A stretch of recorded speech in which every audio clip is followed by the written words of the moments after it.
The stagecoach lurched to a stop in front of the Unionville, Nevada General Store, and Willa Nash stepped down into the dusty street wearing the only thing she had left in this world, a faded blue calico dress that had seen better days 3 years ago. The fabric was so thin in places that she had to be careful how she moved, and the hem was more patches than original material, stitched together with thread she had pulled from feed sacks during her journey west. Her father's death 6 months earlier had left her with nothing but debts, and her mother had passed when Willa was just 12, leaving behind only a locket that Willa had been forced to sell in Salt Lake City to buy passage this far. She clutched a worn leather satchel that contained her mother's Bible, a chipped tin cup, and 3 letters of recommendation from families she had worked for back in Missouri, each one praising her skills as a cook and housekeeper.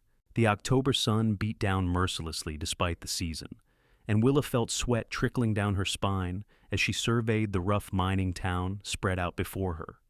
Unionville had sprung up in 1861 after silver was discovered in the surrounding hills, and now in 1878. It was a bustling community of miners, merchants, and ranchers trying to carve out a living in the high desert of Nevada. False-fronted buildings lined the main street, their weathered wood bleached gray by the relentless sun. She could hear the distant sound of a stamp mill crushing ore, and somewhere a piano played an off-key tune that drifted out of a saloon. Willa had come to Unionville with a single purpose: to take a position as housekeeper for a widow named Mrs. Garrett who ran a boarding house. But as she stood there, trying to gather her courage to ask for directions, a thin woman in a black dress emerged from the general store and nearly collided with her. "Oh, pardon me," the woman said. Then her eyes narrowed as she took in Willa's appearance. "You must be the girl from Missouri. Mrs. Garrett sent word about you." Relief flooded through Willa. "Yes, I am Willa Nash. Can you direct me to the boarding house?" The woman's face crumpled with what looked like genuine sorrow. "I am afraid I have terrible news, dear. Mrs. Garrett passed away 4 days ago. Her heart just gave out while she was kneading bread. The boarding house has been sold to pay her debts, and the new owner already has his own arrangements." The world tilted sideways, and Willa felt her knees go weak. She had spent her last cent getting here. There was no money for passage anywhere else, no safety net, no plan beyond the position that had just evaporated like morning dew in the desert heat. "I see," Willa managed to say, though her voice sounded far away to her own ears. "Thank you for telling me." The woman touched her arm with surprising gentleness. "The Riverside Hotel might need help. Mrs. Chen, who runs it, is getting on in years, or you could try the ranch houses outside of town. Many of them need help with cooking and such."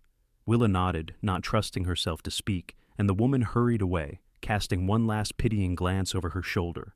Willa stood there in the middle of the street, trying to think, trying to plan, trying not to give in to the despair that threatened to overwhelm her. She had been so certain that this position would be her fresh start, her chance to build a new life after everything had fallen apart in Missouri. "Miss, you might want to step aside," a deep voice said from behind her. Willa turned to find herself looking up at a tall man on horseback, leading a string of pack mules laden with supplies. He was perhaps 26 or 27, with sun-bronzed skin and dark hair that needed cutting, curling slightly over the collar of his blue work shirt. His eyes were a striking hazel, green and gold flecked with brown, and there was genuine concern in them as he looked down at her. He wore leather chaps over his denim pants, and a bandana was tied loosely around his neck, dusty from the trail. "I apologize," Willa said, stepping quickly to the boardwalk. Her cheeks flushed with embarrassment at her lack of awareness. The man dismounted with easy grace and tied his horse to the hitching post. He was studying her face with an intensity that made her self-conscious, and she realized she must look as lost and desperate as she felt. "Are you all right?" he asked, and there was something in his tone that suggested he actually wanted to know, not just making polite conversation. "I am fine, thank you," Willa said automatically. But even as the words left her mouth, she felt tears prickling at her eyes. She blinked them back furiously, refusing to break down in front of a stranger. The man looked at her for a long moment, and something in his expression shifted. "You are not fine," he said quietly. "And I do not mean to pry, but you look like someone who just got kicked by life, if you will pardon me saying so." The unexpected kindness in his voice was her undoing. To her absolute horror, Willa felt a tear slide down her cheek, then another. She tried to turn away, but the man gently caught her elbow. "Come sit down for a minute," he said, guiding her to a bench outside the general store. "Just catch your breath." Willa sank onto the bench, clutching her satchel in her lap, trying desperately to compose herself. The man sat down beside her, not too close, but near enough that his presence was somehow comforting. He pulled a clean handkerchief from his pocket and handed it to her. "I am sorry," Willa said, wiping her eyes. "This is terribly improper. I do not usually fall apart in front of strangers." "These are not usual times, I reckon," the man said. "I am Owen Mitchell, by the way. I have a ranch about 8 miles north of here, up in the hills where there is better grazing." "Willa Nash," she replied, then found herself telling him everything. The words spilling out in a rush she could not seem to control. She told him about her father's death, about selling everything they owned to pay his debts, about the long journey west and the position that had been waiting for her until it was not. When she finished, she felt exhausted and mortified at having unburdened herself so completely to a man she had just met. Owen was quiet for a moment, his eyes focused on the distant mountains. Then he said, "I need help at my ranch. My sister Clara lived with me and kept house, but she got married 3 months ago and moved to her husband's place in California. I have been managing on my own, but I am not much of a cook, and the house is in a state that would make my mother weep if she were still alive to see it. I can offer you room and board and $30 a month." Willa's heart leaped, but she forced herself to ask the practical questions.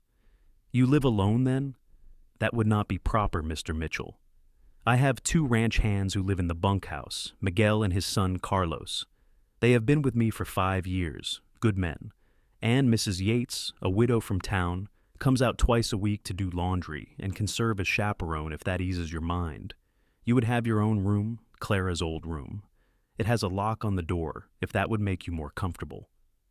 The offer was almost too good to be true, which made Willa suspicious. "Why would you offer this to a stranger? You know nothing about me." Owen met her eyes directly. "I know you are in trouble and need help, and I know what it is like to be alone in the world with nowhere to turn. My parents died in a cholera outbreak when I was 18, and if strangers had not helped me, I would not have survived long enough to build what I have now. Maybe I am just paying that kindness forward." There was honesty in his face, and Willa realized she had very little choice. She could accept his offer, or she could try to find work in town with no money, no contacts, and wearing a dress that was falling apart. "I have letters of recommendation," she said, pulling them from her satchel with trembling fingers. "From the families I worked for in Missouri." Owen took them and read each one carefully. When he looked up, there was respect in his eyes. "These are glowing testimonials, Miss Nash. The Anderson family in particular seems to think you walk on water. Why did you leave Missouri?" "After my father died, I could not bear to stay. Everything reminded me of what I had lost. I wanted to start fresh somewhere new." Owen nodded slowly and handed the letters back. "I understand that. Well, Miss Nash, if you are willing to give ranch life a try, I would be happy to have your help. I should warn you, though, it is hard work and isolated. The nearest neighbor is 5 miles away, and we get snowed in during the winter sometimes for days at a stretch." "I am not afraid of hard work or solitude," Willa said, and meant it. "I would be grateful for the position, Mr. Mitchell." "Then let us get you settled," Owen said, rising from the bench. "I need to collect my supplies from the store, and then we can head out to the ranch. It is a couple of hours' ride, but we should make it well before dark." Willa followed him into the general store, a cramped space that smelled of coffee, leather, and dried goods. The proprietor, a balding man with wire-rimmed spectacles, greeted Owen warmly and began pulling items from the shelves while reading from a list. Owen collected flour, sugar, coffee, beans, dried fruit, ammunition, nails, and various other supplies, creating a substantial pile on the counter. While the proprietor tallied the bill, Owen wandered over to a section of the store where bolts of fabric were stacked alongside ready-made clothes. Willa saw him examining various items, holding up garments as if judging their quality. She turned away, embarrassed by her own shabby appearance, and not wanting to see the fine things she could not afford. Owen paid for his supplies and arranged for them to be loaded onto his pack mules, then surprised Willa by asking the proprietor to bring out a large traveling trunk from the back room. The man returned with a sturdy leather-bound trunk that he set on the floor with a thump. "Miss Nash," Owen said, his voice neutral but kind, I need you to pick out some work dresses, undergarments, shoes, a warm coat, and whatever else you need. The ranch work is rough on clothing, and you will need proper gear." Willa felt her face flame with humiliation. "Mr. Mitchell, I cannot accept charity. I will earn my keep with my work." "This is not charity," Owen said firmly. "This is practical necessity. You cannot work on a ranch in a dress that is falling apart, begging your pardon for being blunt. Consider it an advance on your wages if it makes you feel better, or consider it part of your compensation. Clara left some things behind, but you are taller than she was, and her clothes would not fit properly. A worker needs proper tools, and clothes are tools just as much as a hammer or a hoe." The proprietor, sensing the awkwardness, busied himself at the far end of the counter, making a great show of organizing his account books. Willa stood frozen, pride warring with desperate need. The truth was that her dress was barely holding together, and she had been terrified of what would happen when it finally gave out completely. "I will pay you back," she said finally, her voice barely above a whisper. "I will save my wages and reimburse you for every cent." "That is between you and your conscience," Owen said. "Now, pick what you need. Get at least 3 work dresses and something nice for church if you are inclined to attend. Undergarments, night dresses, stockings, 2 good pairs of shoes. A warm coat and a wool shawl because the nights get cold. Gloves, a bonnet for sun protection. Do not be shy about it. Working clothes take a beating, and you will need backup when things need mending." Willa approached the women's section with hesitant steps, her fingers trembling as she touched a bolt of sturdy brown cotton. The proprietor, prompted by Owen's nod, came over and began helping her, suggesting practical fabrics and showing her ready-made items that could be adjusted easily. There were 2 ready-made work dresses in serviceable brown and dark green, and another in a pretty blue calico that would do for church. The proprietor's wife appeared from the back room and helped Willa select undergarments, night dresses and stockings, her manner brisk but not unkind. A warm wool coat in dark gray caught Willa's eye, practical but well made. There were sturdy leather shoes that actually fit properly, a luxury she had not enjoyed in years. A blue wool shawl, thick and soft. Leather gloves for work and finer cotton gloves for town. A proper bonnet with a wide brim. Everything piled up until Willa felt dizzy looking at it all. "The trunk too," Owen said to the proprietor, "and pack it all up proper so nothing gets damaged on the trip." While the proprietor's wife carefully folded and packed everything into the trunk, Owen added a few more items without consulting Willa. A hairbrush and mirror set, a sewing kit, a bar of good soap that smelled of lavender, and a warm wool blanket. The trunk was soon full. A treasure trove of necessities that represented more wealth than Willa had possessed in years. The total came to over $60, and Willa felt sick when she heard the amount. That was 2 months of the wages Owen had promised her, and she had not even started working yet. But Owen paid without hesitation, counting out the bills from a worn leather wallet. They loaded the trunk onto one of the pack mules, securing it carefully with ropes. Owen helped Willa up onto his horse, then swung up behind her. "We will ride double until we get to the ranch," he explained. "I have another horse there that Clara used, gentle mare, perfect for someone still learning." "I can ride," Willa said. "My father had a small farm, and I rode our old plow horse bareback as a child." "Good," Owen said. "That will make things easier. Hold on, this fellow likes to move at a good clip." They headed north out of Unionville, following a dusty road that climbed gradually into the hills. The landscape was harsh but beautiful in its own stark way, covered with sagebrush and scattered juniper trees, with rocky outcroppings thrusting up from the earth like bones. To the east, the Humboldt Range rose in shades of purple and blue, peaks still holding snow from early storms. The air was crisp and clean, carrying the scent of sage and dust and something wilder that Willa could not name. Owen kept the horse to a steady pace, and Willa was intensely aware of his presence behind her, his arms on either side as he held the reins. He did not speak much, but when he did, he pointed out landmarks and told her about the country. There was a natural spring where wild horses came to drink. There was the boundary of his property, marked by a line of fence posts. There was the old mine shaft that had played out 5 years ago, now home to bats and best avoided. "How long have you had the ranch?" Willa asked, partly out of genuine curiosity and partly to fill the silence. 7 years, Owen said.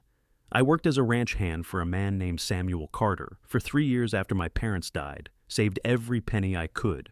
When he decided to sell out and move back east, he gave me first option to buy. Let me pay it off over time, too, which was a kindness I have never forgotten. He died 2 years ago, but I finally paid off the last of what I owed him to his daughter. The place is mine, free and clear now, 200 acres of grazing land and a good water source. I run about 150 head of cattle, mostly beef stock that I sell to the mining camps and to buyers who ship east. It sounds like you have built something substantial, Willa said. I have been lucky and worked hard, Owen replied. Though I will admit, the domestic side of things has suffered since Clara left. I can cook beans and bacon and not much else. I have been living like a bachelor in a line camp, which is fine for me, but not for company.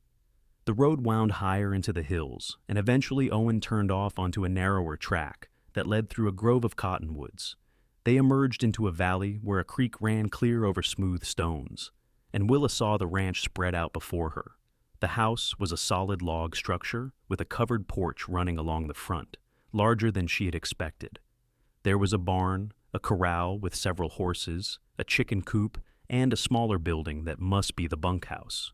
Laundry hung on a line behind the house, flapping in the breeze. A large garden plot, now mostly harvested for the season, stretched behind the barn. It is beautiful, Willa said, and meant it. There was something peaceful about the valley, protected in green despite the harsh desert surrounding it.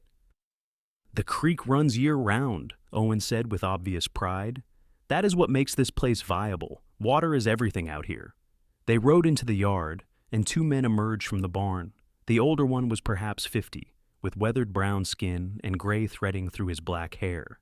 The younger one was in his early 20s, tall and lanky with his father's features, but softer, not yet as carved by sun and work. Miguel, Carlos, this is Miss Nash, Owen said, dismounting and then helping Willa down. She will be keeping house for us.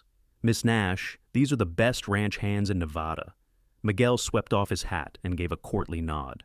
Welcome, Miss Nash. It will be good to have proper cooking again. No offense, boss, but your meals have been getting worse. Owen laughed. None taken because it is the truth. Help me get these supplies unloaded, and then show Miss Nash to the house. I will bring in her trunk. The next hour passed in a flurry of activity. The men unloaded supplies and carried them into the house, while Willa stood awkwardly, unsure of where to put herself. Finally, Owen beckoned her inside, and she got her first look at what would be her new home. The main room was spacious, with a large stone fireplace at one end and a kitchen area with a cast-iron stove at the other. There was a solid table with 6 chairs, a settee, and 2 armchairs near the fireplace, and shelves lined with books. Doors led off to what she assumed were bedrooms. The place was not exactly dirty, but it had the neglected air of a space occupied by men who did not care much about domestic niceties. Dust covered every surface, dishes were piled in a dry sink, and there were clothes draped over furniture. I know it is a mess, Owen said, sounding embarrassed. I told you it was bad. I have seen worse, Willa lied kindly. It just needs a woman's touch. Owen showed her to a bedroom on the south side of the house. It was a good-sized room with a real bed covered with a quilt, a dresser with a mirror, a washstand, and a window that looked out toward the creek. There was even a small stove in the corner for heat. The trunk was already there, sitting at the foot of the bed. This was Clara's room, Owen said.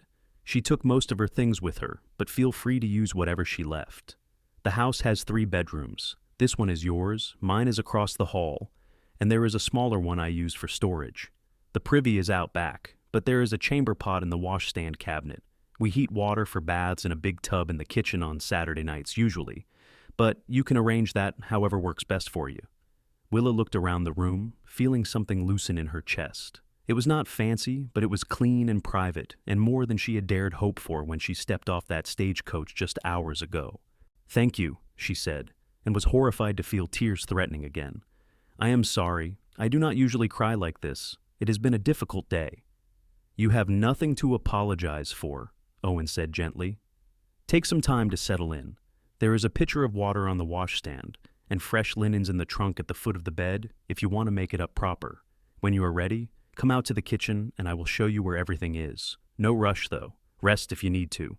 He left, closing the door quietly behind him, and Willa sank onto the bed, suddenly exhausted. She looked down at her worn dress, then at the trunk full of new clothes. Slowly she opened it, running her hands over the neatly folded garments. The brown work dress was on top, practical and sturdy. She pulled it out and held it up. It would fit, she could tell. Everything would fit, chosen with care by the proprietor's wife. She changed quickly, peeling off the blue calico that had been her only possession and dropping it in a heap on the floor. The new dress felt strange, the fabric stiff and unfamiliar, but whole. She braided her long brown hair, washed her face and hands in the basin, and looked at herself in the mirror. She looked less like a desperate refugee and more like a respectable working woman. When Willa emerged from her room, she found Owen in the kitchen, attempting to make coffee. He looked up when she entered, and something flickered across his face, gone too quickly for her to read. "That color suits you," he said simply. "Coffee is almost ready. Not much else to offer at the moment except some stale biscuits Miguel made this morning.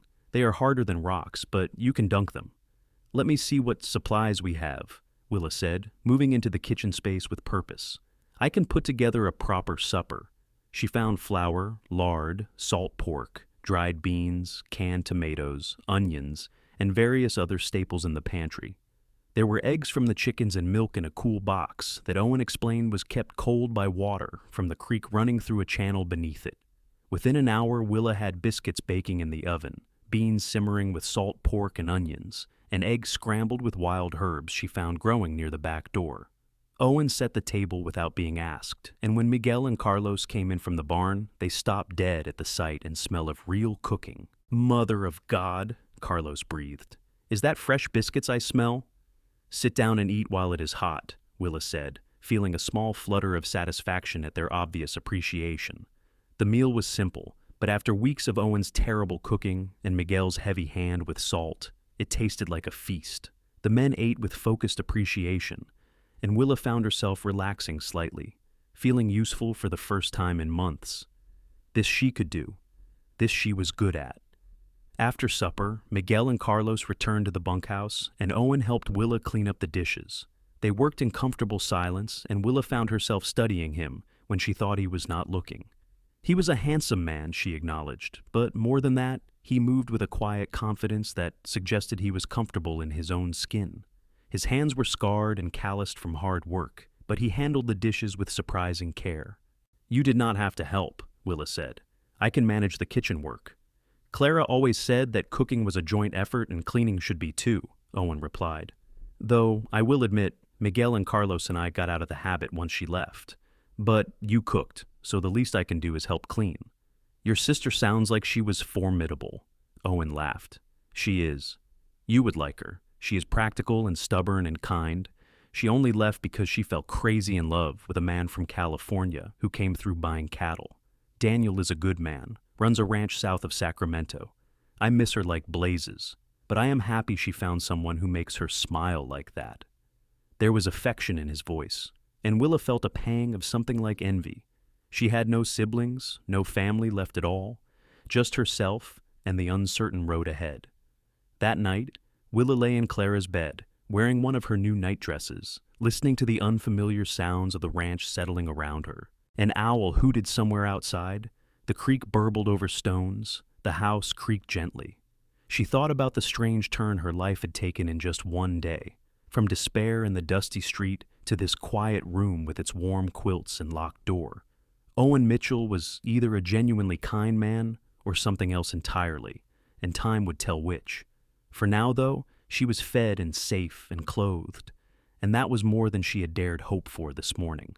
The next weeks fell into a rhythm that surprised Willa with its comfort. She rose before dawn to start the stove and make breakfast, feeding the men hearty meals of flapjacks, eggs, bacon, and hot coffee.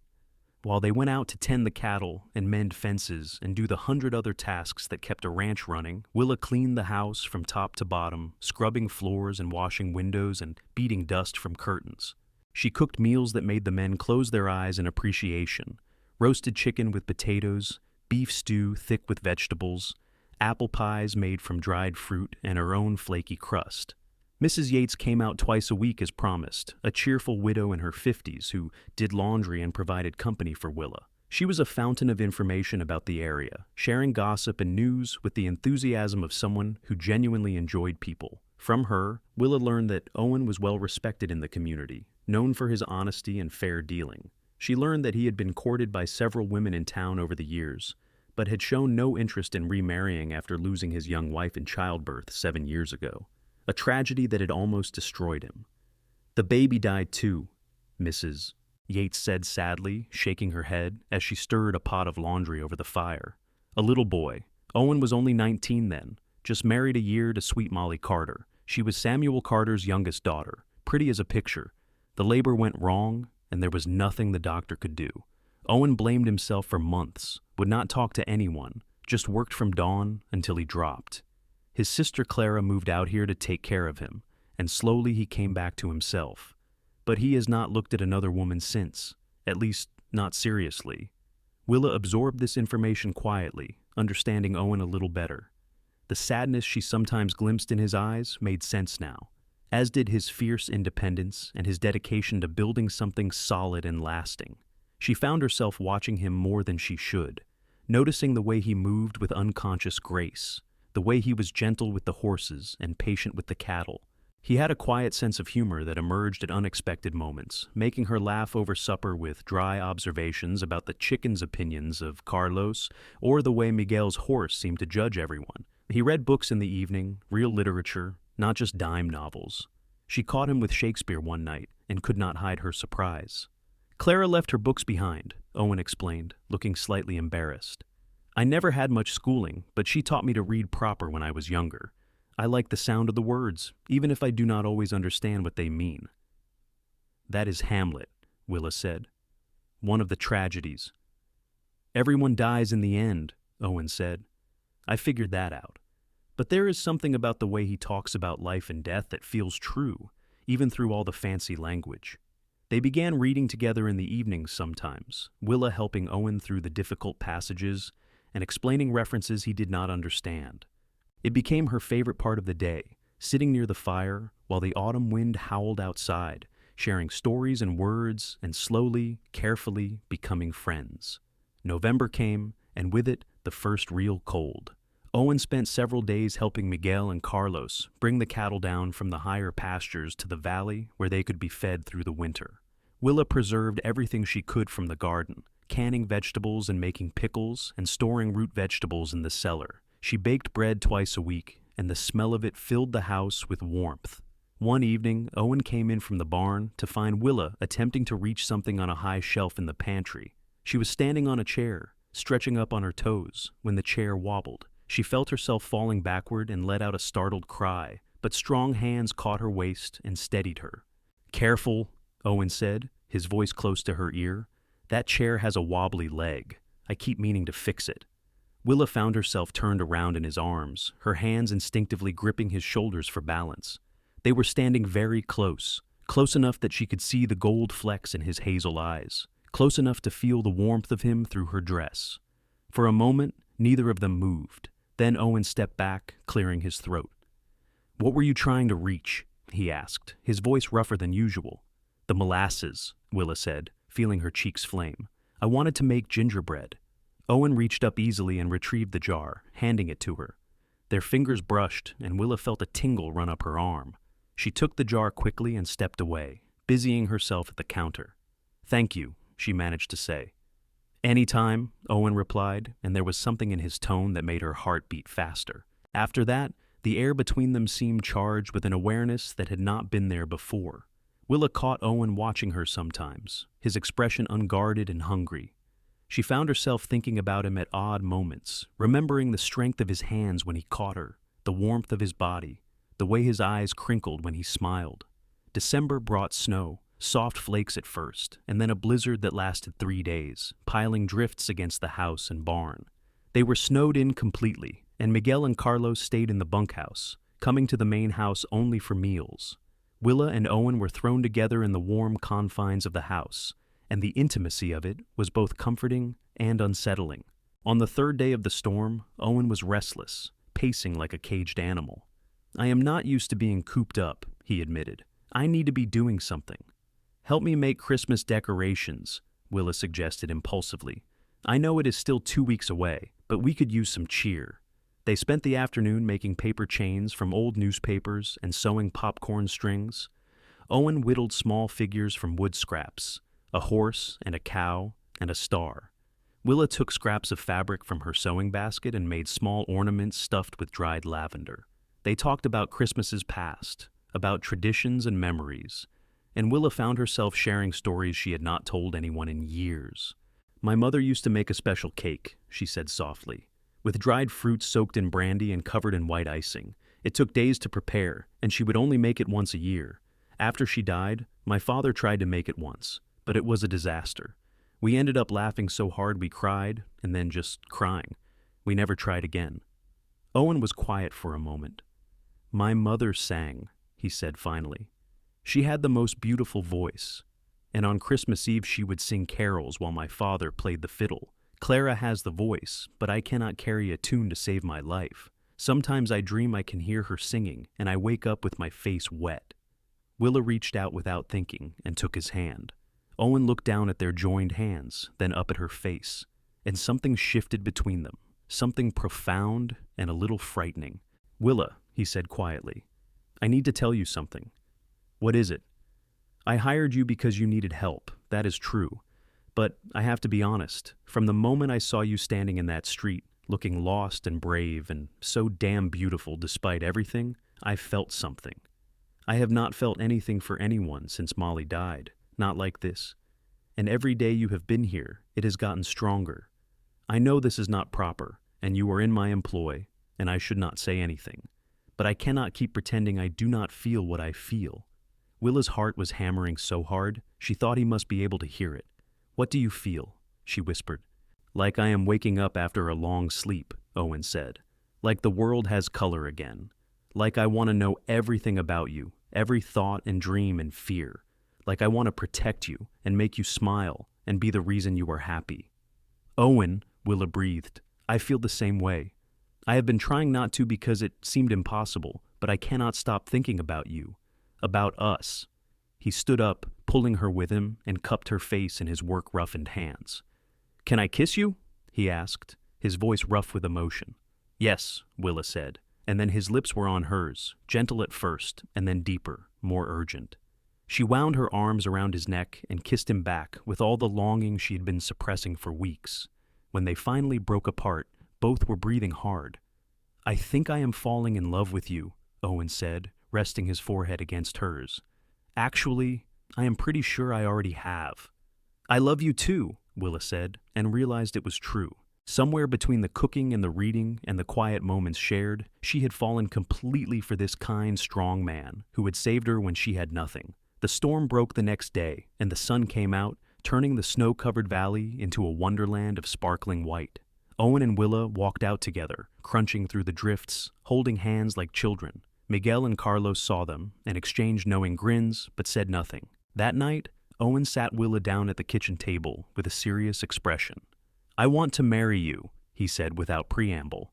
"I know this is fast, and you can say no, but I am 33 years old, and I have learned that life is too short and too uncertain to waste time dancing around what matters. I love you. I want to build a life with you. I want to wake up next to you every morning and fall asleep with you every night. I want children with you, if you want them. I want to grow old watching the seasons change in this valley. What do you say?" Willa felt joy bubbling up inside her like a spring. "I say yes," she said, laughing and crying at the same time. "Yes, I will marry you, Owen Mitchell." He pulled a small box from his pocket and opened it to reveal a simple gold band. "This was my mother's," he said. "Clara gave it to me before she left. Said I would know when I found the right person to give it to. I know now. She would have loved you." Willa slipped the ring on her finger, and it fit perfectly. Owen kissed her again, and this time there was a promise in it, a commitment to the future they would build together.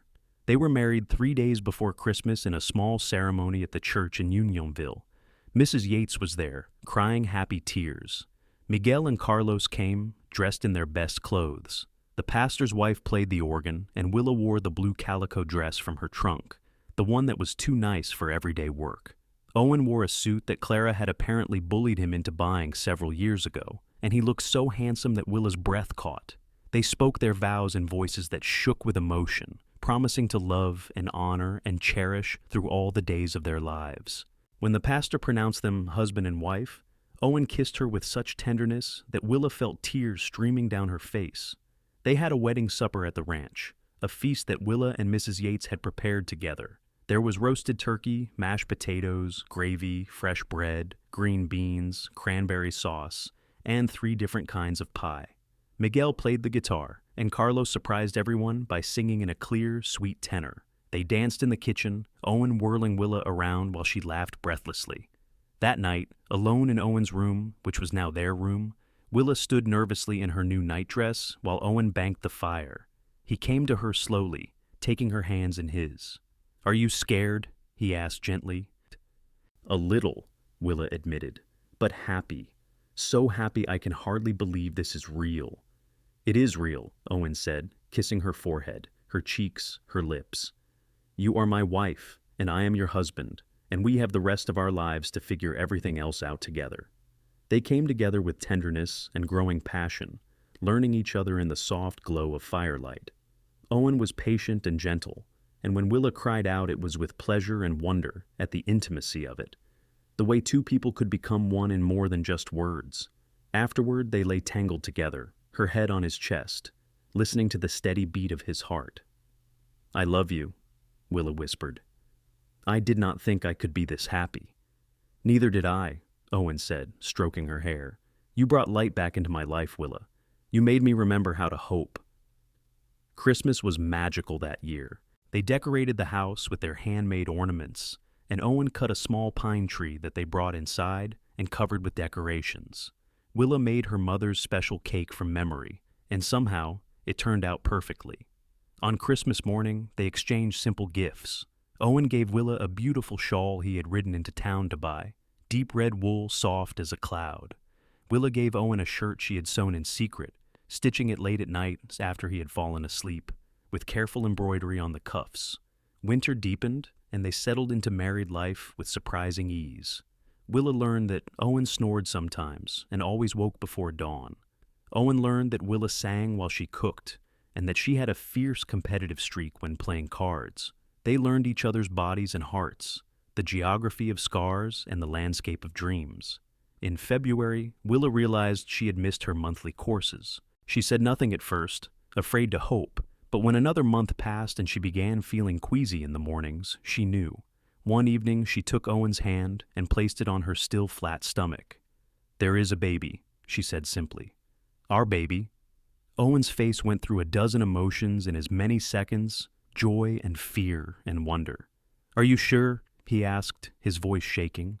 "As sure as I can be without seeing a doctor. I think I'm about 2 months along, maybe 3. Owen pulled her into his arms and held her so tightly she could barely breathe. "A baby," he said, and she heard tears in his voice. "I am so happy and so scared. I lost Molly and my son, and I do not know if I can survive losing you." Willa pulled back and took his face in her hands, forcing him to meet her eyes. "You will not lose me," she said fiercely. "I am strong, and I will be careful. Women have been having babies since the beginning of time, and most of us survive just fine. I will not leave you, Owen. I promise." He kissed her desperately, and she kissed him back, pouring all her love and determination into it. That night, they held each other close, whispering plans and hopes for the child growing inside her. Spring came early that year, melting the snow and bringing green back to the valley. Willa's pregnancy progressed well, though she was sick most mornings and constantly exhausted. Owen was overprotective, trying to do all the heavy work himself and fussing over her like a mother hen. Mrs. Yates laughed at him and told him he needed to let Willa be, that pregnancy was not an illness. In May, they rode into town so Willa could see the doctor. Dr. Harrison was an elderly man with kind eyes who examined her thoroughly and declared her in excellent health. The baby was due in late September or early October, he said, and everything looked normal. Owen practically sagged with relief. Summer brought long days of work, the cattle were thriving, and Owen hired an additional hand, a young man named Timothy, who was eager to learn ranching. Willa's belly swelled, and she felt the baby moving inside her, little flutters at first, and then stronger kicks that made her gasp and laugh. Owen loved to put his hand on her belly and feel the baby move, his face softening with wonder every time. "Do you hope for a boy or a girl?" Willa asked him one evening. "I just hope for healthy," Owen said honestly. "But if I am being truly honest, I would love a little girl who looks just like you." "I think a boy would be nice," Willa said. "A son who grows up to be strong and kind like his father." In August, they received a letter from Clara announcing that she and Daniel would be visiting in September on their way to San Francisco. Willa was excited to finally meet Owen's sister, though nervous about whether Clara would approve of her. Owen assured her that Clara would love her, but Willa could not quite shake her anxiety. Clara and Daniel arrived in mid-September, driving a wagon loaded with supplies and gifts. Clara was a whirlwind of energy, a tall woman with dark hair like Owen's, and eyes that missed nothing. She took one look at Willa's swollen belly and burst into tears. "I am going to be an aunt," she sobbed, hugging Willa carefully. "Owen, you did not tell me she was expecting.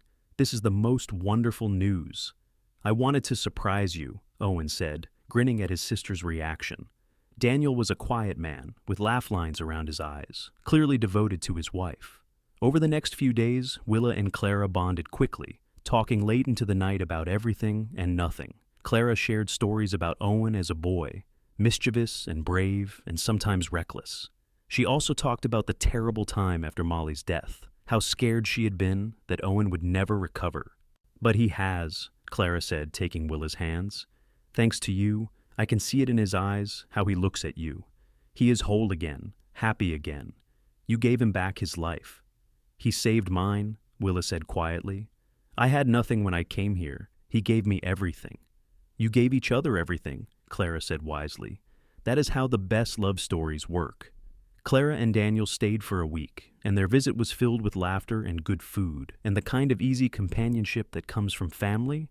When they left, Willa cried, but Clara promised to return as soon as the baby was born.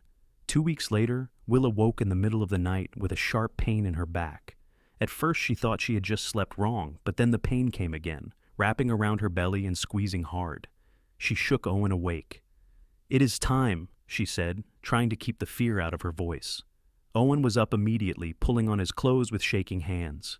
He sent Carlos racing into town to fetch Dr. Harrison and Mrs. Yates, then helped Willa into the kitchen, where the light was better. The contractions were coming steadily now, not close together yet, but strong enough to make her gasp. The hours that followed were the longest of Willa's life. The pain grew worse, waves of it that left her breathless and crying out. Owen stayed with her, holding her hand, wiping her forehead with cool cloths, whispering encouragement. When Dr. Harrison finally arrived, followed shortly by Mrs. Yates, Willa was in hard labor, the contractions coming one on top of the other. "You are doing wonderfully," Dr. Harrison said, his voice calm and professional. "First babies take their time. Just keep breathing through the contractions." But as the day wore on and the pain intensified, Willa began to understand what Molly must have gone through. She saw the fear in Owen's eyes, the terrible memories haunting him, and she fought harder, determined not to give in, determined not to leave him alone again. "I can see the head," Dr. Harrison said finally, and Willa felt a surge of hope through the exhaustion. "Next contraction, push with everything you have." Willa pushed, screaming with the effort, and felt something give. She pushed again, and suddenly there was a release of pressure, and a baby's cry filled the room, strong and angry and absolutely perfect. "It is a boy," Dr. Harrison said, holding up a red-faced, squalling infant. "A big, healthy boy." Owen was crying openly, his face a mask of joy and relief. Mrs. Yates cleaned the baby and wrapped him in a blanket, then placed him in Willa's arms. She looked down at her son, at his tiny fists and fuzzy dark hair, and eyes that were trying to focus, and felt her heart expand until she thought it might burst. "Hello, little one," she whispered. "Welcome to the world." Owen touched the baby's cheek with one trembling finger. "He is perfect," he said hoarsely. "You are perfect. Thank you, Willa. Thank you for this gift." "What will you name him?" Mrs. Yates asked. Willa and Owen looked at each other. They had discussed names, but never quite settled on one. Now, looking at their son, Owen said, "Oliver, after my father. Oliver Thomas Mitchell." "Oliver," Willa repeated, tasting the name. "Yes, that is perfect." The next weeks passed in a blur of exhaustion and wonder. Oliver was a good baby, hungry and loud but healthy. Willa healed quickly, and soon she was back to managing the house, though now with a baby strapped to her chest in a sling Mrs. Yates had made. Owen was a devoted father, taking every opportunity to hold his son, talking to him constantly, even though Oliver could not possibly understand. "He needs to know he is loved," Owen explained when Willa teased him about it. "He needs to hear voices and words. That is how babies learn they are safe." As Oliver grew, the ranch prospered. Owen's cattle brought good prices, and he was able to hire another hand and expand his herd. Willa kept the house and tended a large garden, preserving food for the winter and cooking meals that were talked about throughout the valley. They became known as a solid, respectable family, the kind of people others could count on. When Oliver was 6 months old, Clara and Daniel returned, this time with news of their own. Clara was pregnant, due in the summer. The sisters-in-law cried and hugged and made plans for their children to grow up together, cousins who would be as close as siblings. The years unfolded like the pages of a beloved book. Oliver grew into a sturdy, curious boy with his mother's eyes and his father's stubborn chin. When he was 3, Willa gave birth to twins, 2 girls they named Opal and Olive, who had their father's hazel eyes and their mother's quick smile. The house rang with laughter and chaos and love. Owen proved to be a patient, playful father, teaching Oliver to ride before the boy was 4, letting the twins help with feeding the chickens, even when it meant chasing escaped birds all over the yard. Willa watched him with their children and fell in love with him all over again, seeing the man he had become, healed and whole and happy. They faced challenges, of course. There was the winter when Oliver came down with scarlet fever, and they nearly lost him, sitting up for 3 days straight while Dr. Harrison fought to bring the fever down.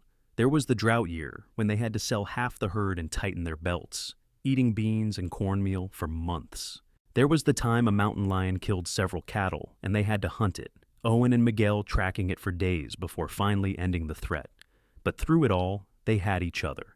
On their 5th wedding anniversary, Owen surprised Willa by taking her into town for supper at the hotel, leaving the children with Mrs. Yates for the evening. They dressed in their best clothes and sat across from each other in the hotel dining room, talking and laughing like the young people they no longer quite were. "Do you ever regret it?" Owen asked suddenly. "Marrying me, coming to the ranch, giving up any chance of a different life?" Willa reached across the table and took his hand. "Not for 1 second," she said firmly. "You gave me everything that matters, love and family and a home. You saw me when I had nothing, not even hope, and you gave me a future. How could I possibly regret that?" "I am the one who got the better deal," Owen said. "You brought life back to a house that was dying. You gave me children and joy and reasons to wake up smiling. I was just existing before you came. Now I am living." They went home that night and made love with the sweet urgency of people who knew how lucky they were, how easily everything could have been different. Afterward, lying tangled together in the dark, Willa whispered, "I want another baby." Owen laughed softly. "We already have 3. The house is chaos." "I know, but I want more chaos. I want a big family, Owen. I want this house full of life and noise and love." "Then we will have more," Owen said, kissing her temple. "As many as you want." A year later, Willa gave birth to another boy, whom they named Oscar. 2 years after that came the last baby, a girl they named Odette, tiny and fierce from the moment she drew breath. The house was indeed chaos, full of children and noise and mess and laughter. But it was also full of love, so much love that sometimes Willa felt like she was drowning in it in the best possible way. The children grew, and the ranch grew with them. Oliver became a skilled horseman, working alongside his father from a young age. The twins were inseparable, finishing each other's sentences and getting into mischief together. Oscar was quiet and thoughtful, preferring books to riding. Odette was fearless, climbing trees and catching snakes and keeping her older siblings on their toes. Clara's children, 2 boys and a girl, visited every summer, and the cousin pack ran wild over the valley, fishing in the creek and building forts in the barn, and creating memories that would last a lifetime. Clara and Willa remained close, writing letters regularly and visiting when they could, their friendship deepening with the years. On Willa's 40th birthday, Owen took her on a ride up into the hills above the ranch. They rode in comfortable silence, following familiar trails to a meadow where wildflowers bloomed in riotous color. He spread a blanket and they sat looking down at the valley, at the house and barn that had become their whole world. "I have been thinking," Owen said. About that day in Unionville when I first saw you.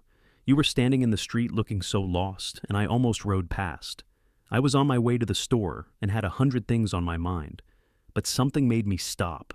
I have never been a religious man, but I think maybe that was God or fate or whatever you want to call it, putting you in my path because I needed you and you needed me. Willa leaned against his shoulder. I think about that day too, how close I came to giving up entirely. If you had not stopped, if you had not been kind, I do not know what would have happened to me. You saved my life, Owen. We saved each other, Owen said. That trunk of clothes was the best investment I ever made. Not because of the clothes, but because it was the beginning of us, the start of everything that matters. Her dress was all she owned, Willa murmured, and a cowboy filled a trunk with clothes and said, pick your favorites. But the truth is, you gave me so much more than clothes. You gave me dignity when I had none. You gave me choices when I had none. You gave me yourself, freely and without reservation. That is the greatest gift I have ever received. They sat there as the sun moved across the sky, watching shadows lengthen in the valley, talking about the past and the present and the future still unfolding. Their children were growing up strong and healthy. The ranch was thriving. They had built something real and lasting, a legacy of love and hard work. When they finally rode back down to the house, the children came running out to greet them, excited and talking over each other about the day's adventures.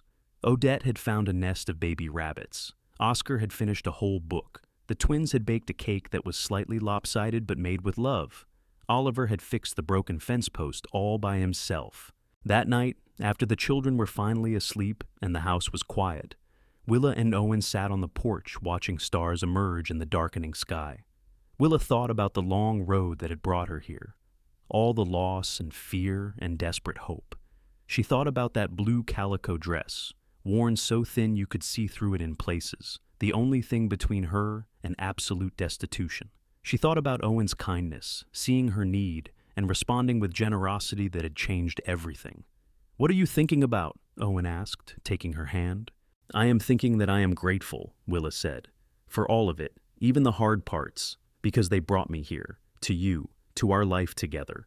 I am thinking that some love stories start with grand gestures or love at first sight, but ours started with a simple act of kindness. You filled a trunk with clothes for a stranger and said, 'Pick your favorites,' and I picked you. Every day since then, I have kept picking you." Owen pulled her close, and she rested her head on his chest, listening to the steady beat of his heart. "I will always pick you too," he said, "until the last star falls from the sky and beyond." The years continued their steady march. The children grew into young adults, making their own choices and following their own paths. Oliver took over more and more of the ranch work, showing a natural talent for managing cattle and land. The twins went to a women's college in California, determined to become teachers. Oscar studied law, his quiet intelligence serving him well. Odette shocked everyone by announcing she wanted to be a doctor, and somehow no one was really surprised when she was accepted to medical school. As Owen's hair turned silver and Willa found laugh lines deepening around her eyes, they watched their children spread wings and fly, while always returning home to the valley where they had been raised. Grandchildren began arriving, a new generation to fill the house with noise and joy.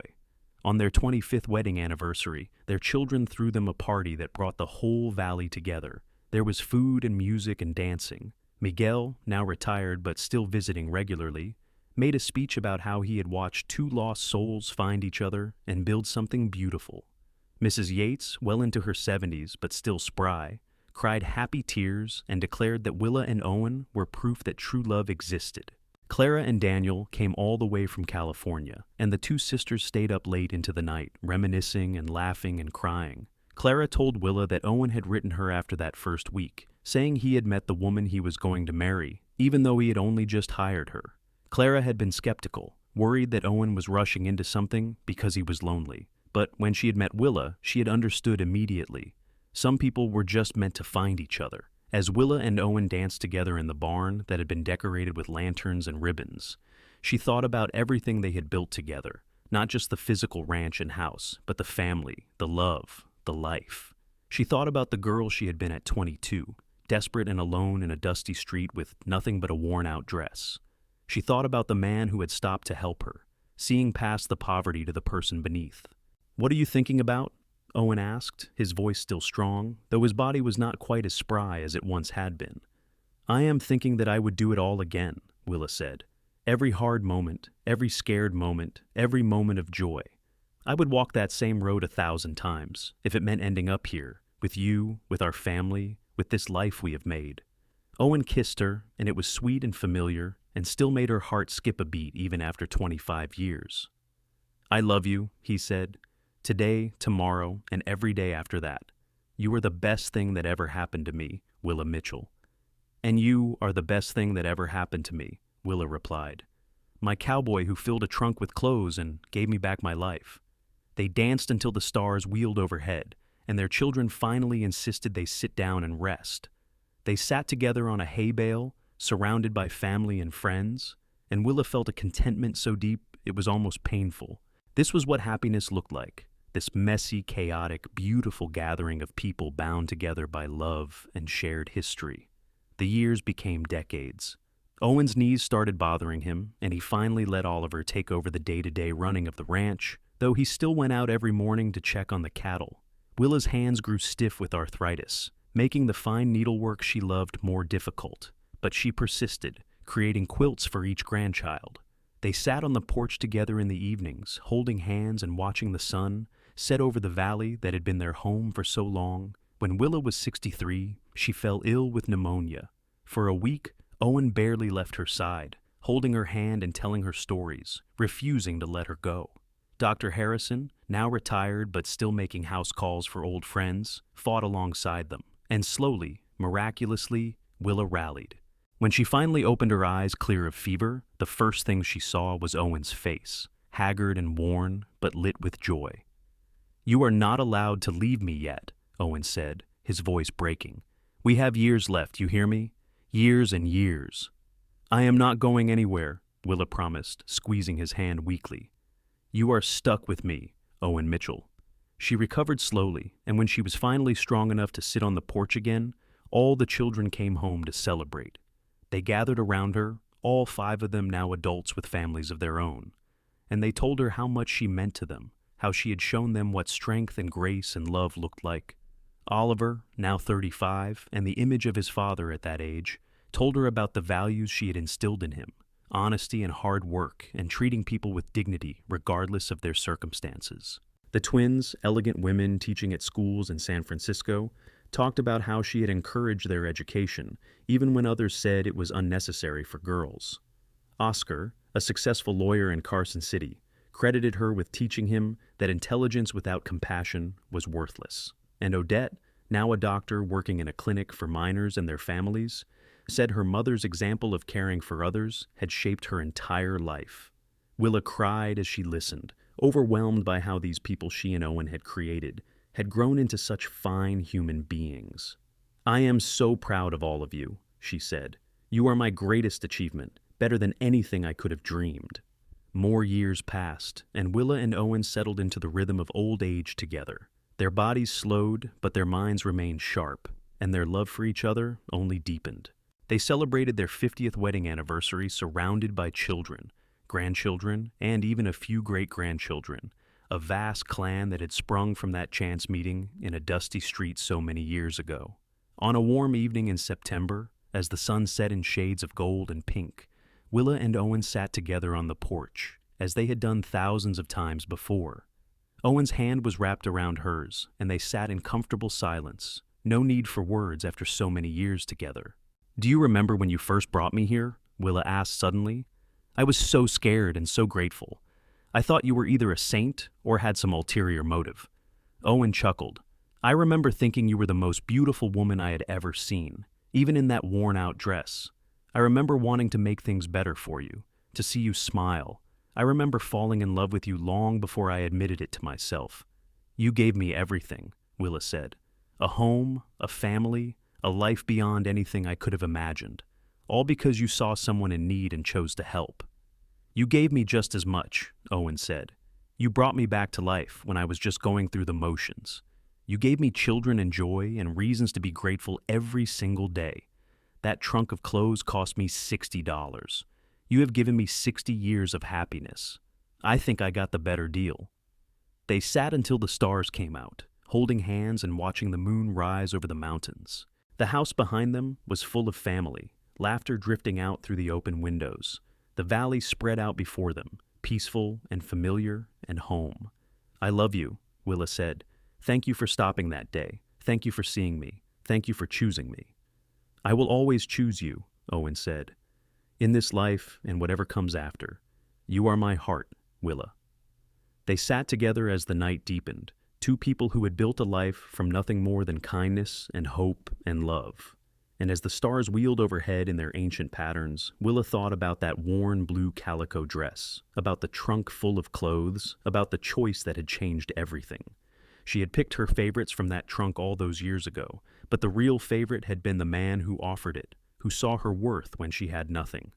Some love stories are written in grand gestures and sweeping romance, but the best ones, Willa thought, are written in small kindnesses that grow into something beautiful, in choices made with open hearts, in the quiet commitment to choosing each other every single day. Their story had started with a simple act of generosity, and it had bloomed into a love that would echo through generations. And that, Willa knew with absolute certainty, was the greatest gift of all.